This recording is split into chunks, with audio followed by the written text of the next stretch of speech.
L'immobilier est dans une situation dramatique en France et on peut légitimement se demander si on n'est pas à la veille d'un crack. En tout cas, les prix, eux, ont commencé à baisser très fortement, que ce soit à Paris ou Lyon, et ne parlons pas de Bordeaux qui s'effondre complètement. Quant aux transactions, eh bien, elles deviennent quasiment inexistantes. Moins 22% de transactions sur l'ensemble de la France, et c'est encore plus fort sur les grandes villes françaises. Bref, on est à un moment où il faut se poser la question, est-ce le moment d'investir dans l'immobilier? Et même plus grande question, que va-t-il se passer en 2024? Et c'est à ça qu'on va essayer de répondre dans cette vidéo. Mais avant de vous parler de tout ça, eh bien, j'aimerais remercier le sponsor de cette vidéo, un sponsor avec lequel je travaille très régulièrement, CyberGhost VPN. CyberGhost VPN est le leader mondial de la sécurité et de la confidentialité en ligne, avec plus de 38 millions d'utilisateurs et une réputation exceptionnelle sur Trustpilot. CyberGhost VPN masque votre adresse IP, crypte vos données et fait circuler votre trafic via un tunnel sécurisé. En plus, avec CyberGhost VPN, vous pouvez débloquer plus de 35 plateformes de streaming, dont Netflix, Hulu, Amazon Prime, Disney+, et BBC iPlayer, pour un accès illimité à vos contenus préférés où que vous soyez. Par exemple, en ce moment, vous pouvez regarder Bac Nord sur Netflix US alors que ce n'est pas disponible en France. Mais je vous avoue que la principale raison pour laquelle j'utilise CyberGhost VPN, eh bien, c'est pour me protéger des cybercriminels. Je suis souvent dans des hôtels, dans des restaurants ou dans des cafés avec mon téléphone portable ou avec un ordinateur portable. Et je n'ai qu'une seule peur, c'est qu'un cybercriminel vienne me pirater mon ordinateur ou accède à mes comptes bancaires. En fait, j'ai peur qu'il installe sur mon téléphone ou sur mon ordinateur un logiciel malveillant, un malware. Eh bien, avec CyberGhost VPN, mes données sont cryptées et tout mon trafic sur Internet passe via un tunnel sécurisé. Bref, avec CyberGhost VPN, vous pouvez naviguer sans restriction, que ce soit pour le travail ou pour le plaisir. Avec 9700 serveurs répartis dans 91 pays, vous bénéficiez d'une connexion VPN sécurisée tout le temps. Et l'interface conviviale de CyberGhost VPN fait qu'il est accessible à tous sans connaissance technique particulière. En plus, vous pouvez utiliser CyberGhost VPN pour 7 appareils en même temps, ce qui vous permet de l'utiliser pour vous et votre famille. Et si vous utilisez le lien qui est dans la description de cette vidéo, eh bien vous obtenez une réduction de 83%, soit votre VPN à 2,03 € par mois et 4 mois gratuits. En plus, vous pouvez tester CyberGhost VPN sans risque grâce à la garantie de satisfaction de 45 jours. Et puis, vous avez un support en ligne 24/7 dans 4 langues, dont le français. En un mot, prenez le contrôle de votre sécurité en ligne grâce à CyberGhost VPN. Mais revenons à notre problème d'immobilier en France. Samedi dernier, j'étais invité à un mariage. Alors personnellement, je ne suis pas tellement pour le mariage. Je trouve que c'est une façon très onéreuse de faire laver son linge gratuitement. Mais il s'avère que Claire, la mariée, est une amie. Claire et nette a décidé d'épouser Louis. J'étais donc à la table des mariés et j'avoue que je ne sais pas pourquoi, la discussion a dérapé sur l'immobilier. Et le marié, Louis, s'est tourné vers moi en me demandant ce que je pensais du marché de l'immobilier actuellement. La première chose que je lui ai dite, c'est que avant 2023, on était dans une période totalement anormale pour l'immobilier. Les prix avaient monté beaucoup trop vite. Généralement, dans l'immobilier, sur une très longue période, on s'aperçoit que les prix augmentent de la même façon que l'inflation. Or, là, depuis que les banques centrales avaient mis des taux à zéro, on avait eu des prix de l'immobilier qui avaient augmenté beaucoup plus vite que l'inflation et beaucoup plus vite que le revenu des ménages. Ce n'était pas possible de continuer comme ça. Dès que les banques centrales ont augmenté leur taux d'intérêt pour contrer l'inflation, eh bien, on s'est retrouvé avec un immobilier qui s'est retrouvé bloqué. Et là, on le voit dans le nombre de transactions. En moyenne, sur la France, les transactions ont baissé de 22% en 2023. On est passé d'un peu plus d'1 million de transactions à un peu moins de 800 000 aujourd'hui.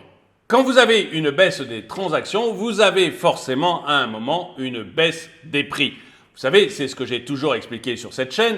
Tout d'abord, les prix montent et puis tout d'un coup, ils se mettent à stagner et vous avez à ce moment-là des vendeurs contraints qui doivent commencer à vendre. Un vendeur contraint, ça peut être quelqu'un qui hérite ou quelqu'un qui est en train de déménager. À ce moment-là, il doit vendre son bien, soit pour payer ses impôts sur l'héritage, soit tout simplement pour en acheter un autre suite à son déménagement. Ces vendeurs contraints, ils sont à ce moment-là obligés de baisser un petit peu leur prix pour avoir un acheteur en face. Et ils commencent petit à petit à baisser leur prix. Il s'est ajouté en plus aux vendeurs contraints tous ceux qui avaient des logements classés G, des logements qu'ils ne pouvaient par exemple plus louer uniquement à cause de la loi. Là, les vendeurs contraints ont donc dû commencer à baisser un petit peu leur prix. Et puis petit à petit, eh bien, les acheteurs voient dans les vitrines que les prix baissent. Et puis les vendeurs qui, au début, refusent de baisser leur prix en se disant que, eh bien, après tout, l'immobilier, ça ne fait que monter et qu'ils ont vu il y a quelques années que leur maison ou leur appartement valait tant. Au début, ils refusent donc de baisser leur prix et puis ils voient eux-mêmes dans les agences que les prix baissent et les agents immobiliers leur disent que les prix baissent. Et du coup, eh bien, ils acceptent de baisser leur prix. Et on se retrouve alors à passer d'une petite baisse des prix à une baisse des prix qui devient de plus en plus importante. Et c'est là qu'on en est aujourd'hui dans l'immobilier en France. La baisse des prix devient très importante dans les grandes villes de France. On peut citer notamment Bordeaux, où la baisse des prix est de 8,6% sur un an. Mais on pourrait également citer Lyon, où la baisse des prix est de 8,1% sur un an. Toutes les grandes villes françaises sont touchées, à l'exception peut-être aujourd'hui de Marseille et de Nice, qui font figure d'exception, mais on ne peut pas être certain qu'il y ait une véritable raison là-dessous. Et à ce moment-là, s'il n'y a pas de raison structurelle, eh bien Marseille et Nice se mettront à baisser comme les autres dans le temps. Alors, ça, c'est pour les acheteurs, mais comme je le disais à Louis, pour les locataires, c'est encore pire. Les locataires, ils font face à deux énormes problèmes. D'abord, eh bien, il y a de moins en moins de logements à louer. Il y a de moins en moins de logements à louer pour deux raisons. Tout d'abord, vous avez l'État qui, avec ses gros doigts, a décidé qu'on ne pourrait plus louer ce que eux, ils appellent une passoire thermique, mais était quand même bien utile pour les locataires. On ne peut plus louer des appartements classés G et progressivement, on ne pourra plus non plus louer d'autres appartements qui sont mal classés dans le fameux DPE. Donc, ça fait moins de biens à louer. Et puis, il y a également un flux qu'il se faisait de locataires en place qui décidaient d'acheter leur propre appartement ou leur propre maison. Mais ce flux, il s'est tari parce que les locataires ne peuvent plus acheter à cause de la hausse des taux d'intérêt et puis des différentes restrictions qui se sont mises en place au fur et à mesure, comme par exemple l'interdiction de s'endetter à plus de 35% ou de s'endetter plus de 25 ans. Ces locataires, donc, ils restent en place. Et comme ils restent locataires au lieu de devenir propriétaires, eh bien, ils font en sorte que l'offre locative se réduit encore davantage. Bref, les locataires se retrouvent face à une pénurie de logements à louer. Et comme il y a une pénurie de logements à louer, qu'est-ce qu'il se passe? Eh bien, si vous avez plus de demandes que d'offres, les prix montent. Les loyers ont augmenté de plus de 3% sur l'ensemble de la France. Voilà, les locataires sont donc aussi mal lotis que les propriétaires, expliquai-je à Louis. Louis, le marié, m'a alors dit que, justement, comme ils viennent juste de se marier, et que c'est de plus en plus difficile de trouver un appartement à louer, et qu'en plus, les loyers sont de plus en plus élevés, eh bien, il imaginait acheter. Et c'est rigolo parce que, à ce moment-là, j'ai remarqué ses doigts qui étaient en train de tapoter amoureusement la main de Claire. Louis, avant de se marier, jouait énormément de trompette. Il jouait très bien, mais très fort, et Claire trouvait que ça lui cassait les oreilles. D'ailleurs, elle a été très claire, si il devait se marier, eh bien Louis devait arrêter absolument la trompette. Claire lui a dit, si Claire perd Louis, Louis ne verra plus Claire. Bref, Louis et Claire voulaient acheter un 70 mètres carrés, et ils me demandaient ce que j'en pensais. Et là, j'ai eu le regret de leur dire que je trouvais que c'était une très mauvaise idée. Il y a une étude de Meilleur Taux qui vient juste de sortir et qui couvre les 32 plus grandes villes de France et qui pose la question, est-ce qu'il faut mieux louer ou acheter un appartement de 70 mètres carrés. Et il ressort de cette étude qu'il faut maintenant 15 ans et 6 mois pour que ce soit plus intéressant d'acheter que de louer un appartement. Et ce délai de 15 ans et 6 mois, eh bien, il n'arrête pas d'augmenter année après année.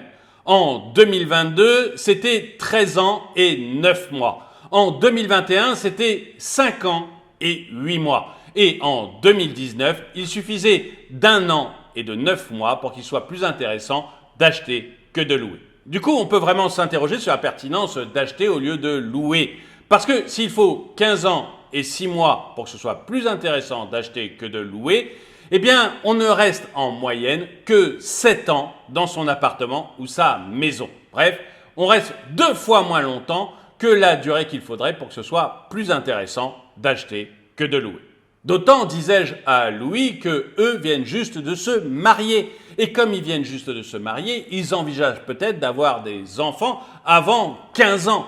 Et s'ils envisagent d'avoir des enfants avant 15 ans, eh bien, ils vont être obligés d'adapter leur appartement ou leur maison à l'arrivée d'un ou 2 enfants supplémentaires. La durée dans laquelle ils vont rester dans cet appartement sera trop courte pour qu'il soit plus intéressant d'acheter que de louer. D'ailleurs, si on s'appuie sur le seul critère qu'en moyenne, les gens restent 7 ans dans leur maison, il n'y a que 3 grandes villes en France où il serait plus intéressant d'acheter que de louer. Ces 3 villes, ce sont Mulhouse qui se rentabilise au bout d'1 an et 6 mois, Saint-Étienne qui se rentabilise au bout de 3 ans et 6 mois, et Metz au bout de 6 ans et 6 mois. Et si ces 3 villes tirent leur épingle du jeu, c'est parce que le prix de l'immobilier a encore plus baissé dans ces 3 villes que dans le reste de la France et que, en parallèle, le prix des locations a plus augmenté dans ces 3 villes que dans le reste de la France. De toute façon, disais-je à Louis, c'est de plus en plus difficile à un primo-accédant d'acheter actuellement.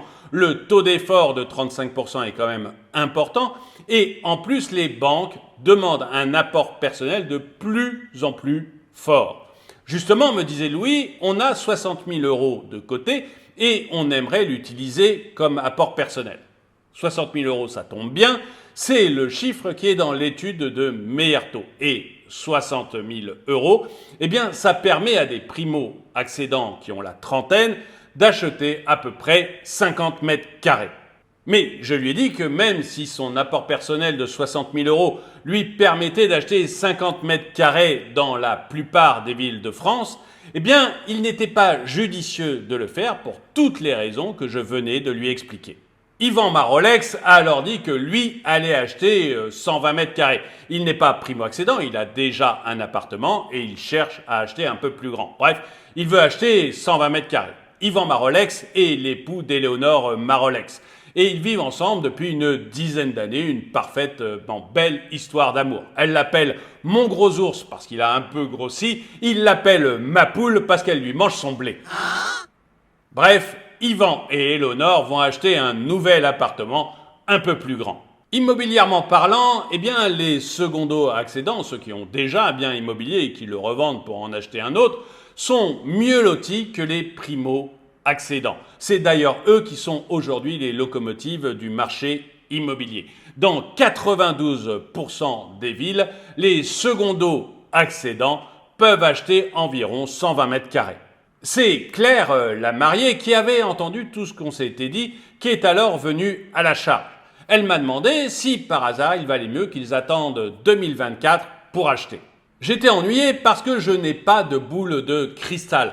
Mais malgré tout, quand on regarde 2024, eh bien, on peut légitimement me penser que le nombre de transactions va continuer à diminuer. Tout simplement parce qu'il y a très peu d'acheteurs qui peuvent actuellement acheter et que les prix de l'immobilier sont encore assez hauts et que les taux des banques centrales vont encore augmenter d'ici la fin de l'année.